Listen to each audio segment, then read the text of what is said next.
वीर सज्ज थे युद्ध को बिगुल युद्ध के थे बज चुके धनुष करों में शोभा पाते थे योद्धाओं के कांधे पर तरकश थे सज चुके। दुर्योधन जिज्ञासु था सैन्य बल जानने का विचार था पितामह भीष्म से किया उसने विचित्र सा सवाल था यदि आप प्रण कुछ ऐसा कर जाओ तरकश कांधे पर धरकर युद्ध में पांडव सेना के भक्षक बन जाओ कितना समय लगेगा पितामह समस्त पांडव सेना के संहार को।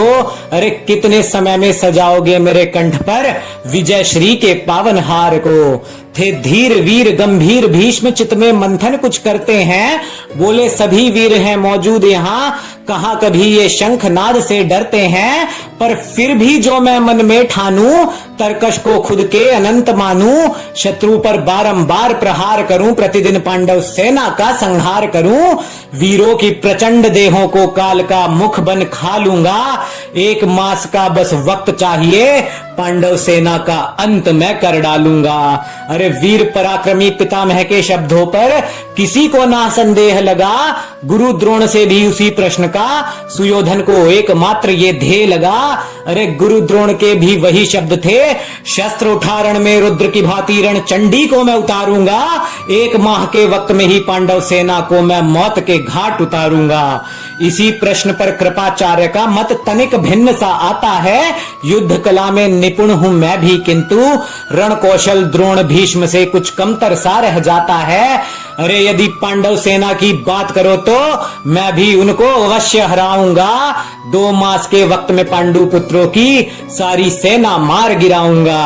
अरे अश्वत्थामा भी क्रोध में भरकर बोले कालगति लाऊं शत्रु पर शस्त्र संधान जब ही मैं करता हूं मात्र 10 दिनों के भीतर ही पांडव सेना का संहार करने की प्रतिज्ञा आज मैं करता हूं। इतने में अंगराज कर्ण आए हृदय भाव उनके भी यहाँ पर डोल उठे। अरे डींगे मारने से लाचार तो पहले से थे राधे रोमांचित होकर बोल उठे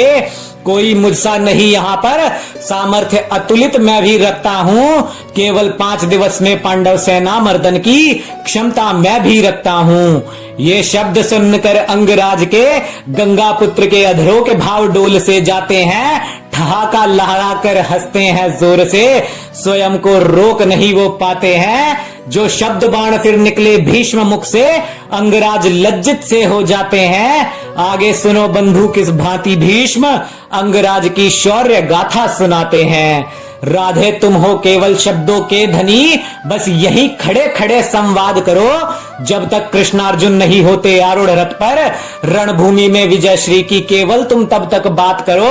अपने अस्त्रों शस्त्रों पर तुम सदा से अभिमान बहुत ही दिखाते हो फिर रणभूमि में सदा से ही तुम पीठ दिखा कर आते हो। अरे सुनकर अंगराज की डींगे सबने गंगा पुत्र को क्रुद्ध सा पाया था दुर्योधन को बंदी बना छोड़ भागा था कर्ण गंधर्व युद्ध का कदाचित स्मरण उन्हें हो आया था। अरे विराट युद्ध भी उनके मन में था जब अंगराज भी अपने प्राण बचाकर भागे थे